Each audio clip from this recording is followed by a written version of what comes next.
D'autres explications proposées suggèrent que les Acherim sont les patriarches, qui représentent le saint chariot. À ce moment-là, nous apprenons un secret plus profond, à savoir que si l'on rêve de raisins noirs qui poussent, mais pas pendant la saison de croissance, on sait qu'un décret de mort a été prononcé contre le rêveur. Rabbi Ozi essaie ensuite de comprendre comment, si tout ce qui est en bas se reflète en haut, il est possible que le serpent et la mort soient en haut. Revenons à un champ d'ascendance. Il explique qu'il s'agit des chants des anges suprêmes, qui sont divisés en ascendance et en niveau, et qui chantent à David, qui est Malkout, pour exiger de lui nourriture et subsistance. Dès que le roi Salomon est arrivé, il a récité un chant que les grands du monde supérieur récitent au roi suprême. Les chants de tous les peuples du monde étaient dans les chars inférieurs, mais seul le chant du roi Salomon était dans les chars suprêmes. Le roi David et son fils Salomon chantaient leurs chansons différemment. David s'efforçait de corriger les mondes et d'en embellir la reine, tandis que Salomon s'efforçait de la mener à l'époux, en introduisant des mots d'amour entre eux afin de les unir. David a accouplé la reine dans ce monde d'en bas,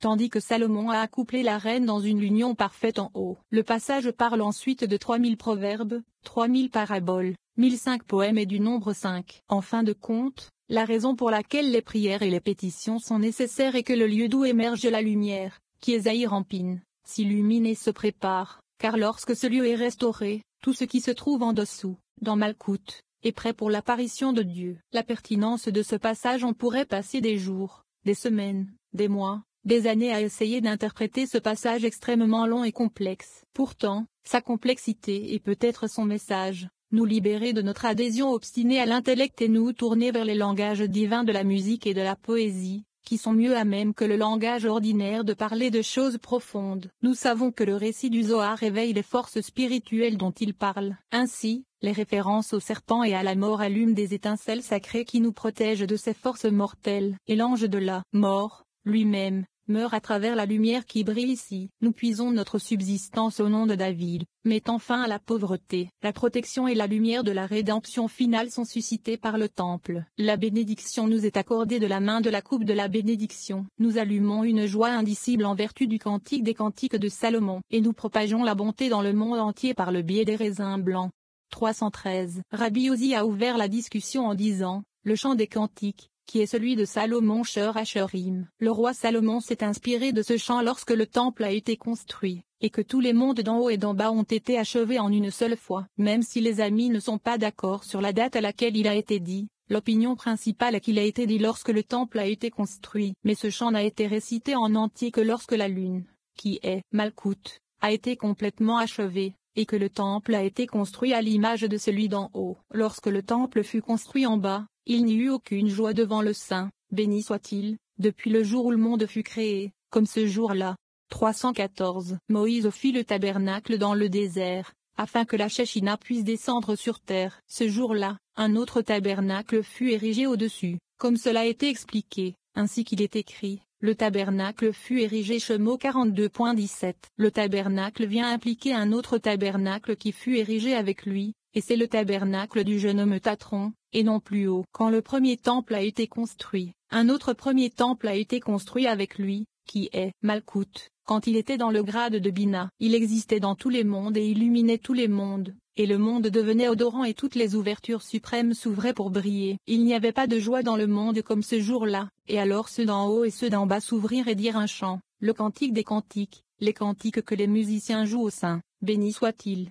315. Le roi David a récité un chant de montée Tehillim 125, et le roi Salomon a récité le cantique des cantiques, signifiant un chant de ceux qui jouent de la musique. Quelle est la différence entre eux, car il semble qu'ils soient tous identiques? Il répond, certes, c'est tout un. Mais à l'époque du roi David, tous les musiciens n'étaient pas à leur place pour déjouer de la musique correctement, car le temple n'était pas encore construit. Par conséquent, ils n'étaient pas préparés en haut à leur place, car, de même qu'il y a des montres disposées sur la terre, il en est de même dans le ciel, et elles se tiennent les unes à côté des autres. Et les montres de Henba n'étaient pas encore préparées correctement parce que le temple n'était pas construit. 316. Le jour où le temple fut construit, elles furent toutes fixées à leur place. Signification des horloges, et la bougie, qui est Malkout, qui ne s'allumait pas commença à s'allumer. Ce chant, la chanson des chansons, a été arrangé pour le roi céleste, le roi que la paix est à lui. Zahir Ampine. Cette louange surplombait toutes les premières louanges. Le jour où cette louange a été révélée au monde a été trouvé achevé en tout et ainsi la chanson des chansons est considérée comme le saint des saints.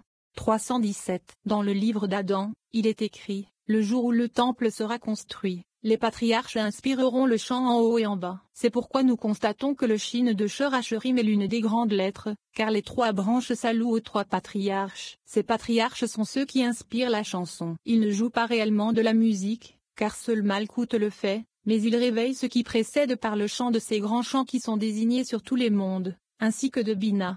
318. Nous avons appris que le Jacob parfait s'est levé ce jour-là et qu'il est entré joyeusement dans le jardin d'Éden à sa place. Alors le jardin d'Éden, qui est Malkout, se mit à chanter et toutes les épices du jardin d'Éden chantèrent. Qui a apporté le chant et qui l'a récité? Vous devez admettre que c'est Jacob qui l'a fait, car s'il n'était pas entré, alors le jardin d'Éden n'aurait pas chanté. Nous voyons donc que Jacob l'a apporté, et que le jardin d'Éden, qui est Malkout, l'a récité. 319. Ce chant est un chant qui comprend toute la Torah, un chant dont s'inspirent ceux d'en haut et ceux d'en bas. C'est un chant qui est semblable à celui qui précède, qui est le Shabbat suprême, qui est Bina, un chant par lequel le Saint nom suprême, qui est Malkout, est couronné. Par conséquent, c'est le Saint des Saints. Quelle en est la raison? Parce que toutes ces paroles sont dans l'amour et la joie de tous, et la coupe de la bénédiction, qui est Malkout, est donnée avec la main droite, avec Z. Puisqu'elle est donnée avec la main droite, alors toute la joie et l'amour sont présents. Par conséquent, tous ces mots sont avec amour et avec joie. 320. Lorsque cette main droite est retournée, comme il est écrit, il a retiré sa main droite et Écha 2.3. Alors la coupe de la bénédiction, qui est Malkout, est donnée avec la main gauche, là où se trouvent les jugements par manque de chassadim. Comme elle est donnée de la main gauche, ceux d'en haut et ceux d'en bas se mettent à la plaindre. Et que disent-ils? Comment? Écha, qui sont les lettres E, en, ou, Ko, signifiant où est la coupe de la bénédiction, qui est Malkout qui s'appelle Ko. La place au-dessus de laquelle elle devait s'asseoir, à savoir la place de Bina, lui a été retenue et retirée. Par conséquent, toutes les paroles de Shor Hashirim, qui est du côté droit, sont d'amour et de joie. Toutes les paroles de Écha, dans lesquelles le côté droit est absent et seul le côté gauche est présent, sont des griefs et des lamentations. 321. Si vous demandez, toute joie et toute jubilation et tout chant proviennent du côté gauche. Par conséquent, les Lévites qui sont du côté gauche jouent le chant. Alors comment pouvez-vous dire que ce sont des jugements et des lamentations? Il répond, chaque fois qu'il y a de la joie du côté gauche, elle n'est présente que lorsque la droite s'y joint, c'est-à-dire que le choma de la gauche s'attache au chassadim de la droite. Lorsque la droite s'éveille et se joint à elle, alors cette joie dans la droite améliore et apaise la colère de la gauche. Car toute la colère et les jugements qui se trouvent dans la gauche sont dus au manque de chassadim, qui est de la droite. Lorsque la colère est apaisée et qu'il y a de la joie du côté droit, alors une joie complète vient de ce côté, du côté gauche, car après s'être attiré de chassadim, le choma du gauche s'illumine aussi, et la joie est complète. 322. Lorsque la droite n'est pas présente, la colère de la gauche augmente, car la droite ne pacifie pas, n'améliore pas et ne provoque pas de joie. Alors, il est dit Écha, dont les lettres sont T, en, ou, Ko, nommant la coupe de bénédiction qui est appelée Ko, Séraïl, car elle est assise à gauche, et la colère augmente et n'est pas apaisée. Certes, des plaintes et des lamentations sont suscitées. 323. Pour ce qui est de Shor Hashirim, il est certain que la coupe de bénédiction a déjà été donnée par la main droite et remise à celle-ci. Tout l'amour et toute la joie sont présents. Par conséquent, toutes ces paroles sont empreintes d'amour et de joie, ce qui n'est pas le cas dans tous les autres chants du monde. Par conséquent, ce chant a été inspiré par les patriarches. 324. Ce chant a été révélé le jour où la Shechina est descendue sur terre, comme il est écrit, de sorte que les prêtres ne pouvaient pas se tenir debout et faire le service. Lachim 8h11. Pourquoi? Parce que la gloire d'Hachem avait rempli la maison d'Hachem Ibidem. Ce jour-là, la louange du Shor Hashirim a été révélée, et Salomon l'a dit par l'intermédiaire du Saint-Esprit. 325. La louange de ce chant, Shor Hashirim, et l'inclusion de toute la Torah, l'inclusion de toute la création, l'inclusion du secret des patriarches, l'inclusion de l'exil en Égypte, la délivrance des enfants d'Israël de l'Égypte et le chant de la mer, à savoir, alors Moses English mot 15, l'inclusion des 10 commandements, l'existence du mont Sinaï, l'inclusion des 10 commandements, l'existence du mont Sinaï, et inclut le moment où les enfants d'Israël ont voyagé dans le désert jusqu'à ce qu'ils arrivent sur la terre d'Israël et que le temple soit construit. De même, l'inclusion du couronnement du Saint-Nom avec amour et joie, l'inclusion de l'exil d'Israël parmi les nations et la rédemption, l'inclusion de la résurrection des morts jusqu'au jour qui est le Shabbat pour Hachem, à savoir le jour qui est complètement Shabbat des temps à venir, tout ce qui est, tout ce qui était et tout ce qui sera après pendant le 7e jour, à savoir le 7e millénaire, quand ce sera Shabbat pour Hachem. Tout est dans le Shor Hashurim. 326. Par conséquent, nous avons appris que quiconque choisit un passage du Shor Hashurim et le dit dans une taverne, la Torah ceint un sac et monte devant le saint, béni soit-il, et dit devant lui, tes enfants m'ont fait une blague dans une taverne. Certes,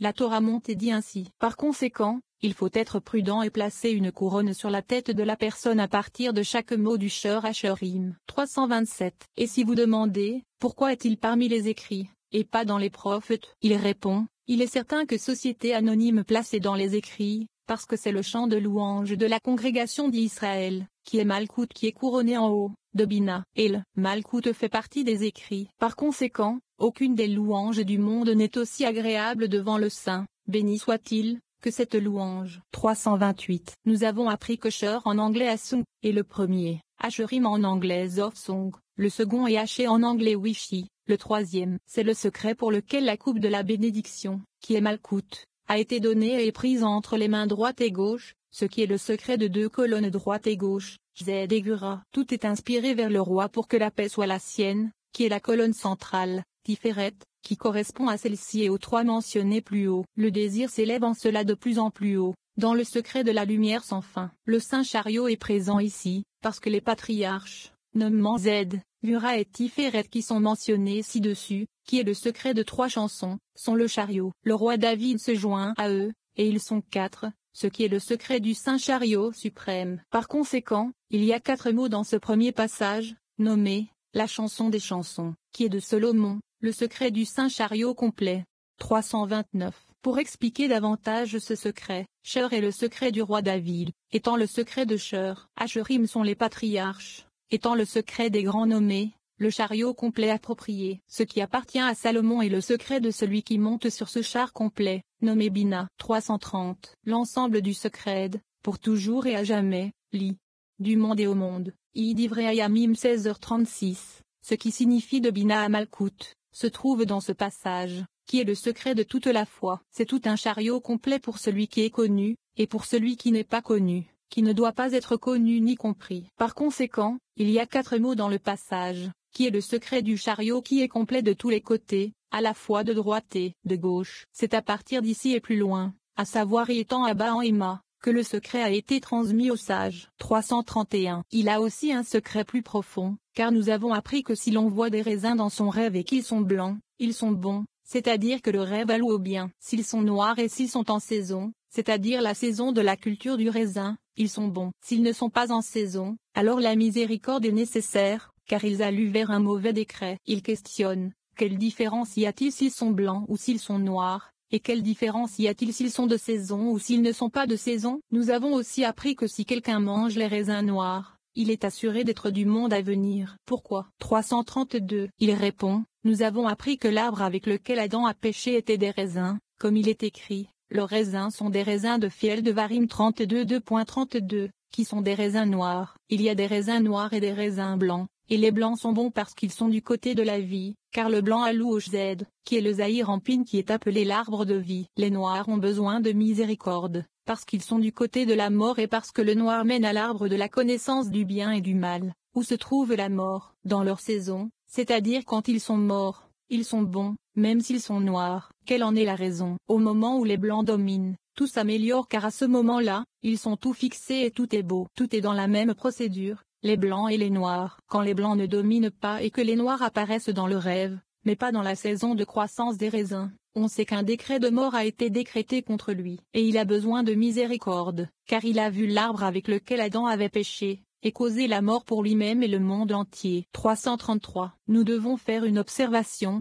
et si le maître, Rabbi Shimon, n'était pas présent, je ne dirais pas cela. Nous avons appris que ce monde est semblable au monde d'en haut, et quant au monde d'en haut, tout ce qui est dans ce monde est aussi dans le monde d'en haut. Il questionne, si c'est le serpent qui a apporté la mort à Adam en bas, alors pourquoi l'a-t-il apporté en haut, à savoir au suprême Adam? C'est le secret de Zahir en pin et Malkout. Si vous dites que la lumière de la femme, c'est Malkout, s'atténue comme la lune dont la lumière s'atténue par moments, et qu'à ce moment-là elle est considérée comme si elle était morte, il faut alors s'interroger sur le mal Césaïe Rampine. Pourquoi la mort est-elle liée à lui? Et aussi, si vous dites que la lune, qui est Malkout, est morte par le conseil du serpent, qui est la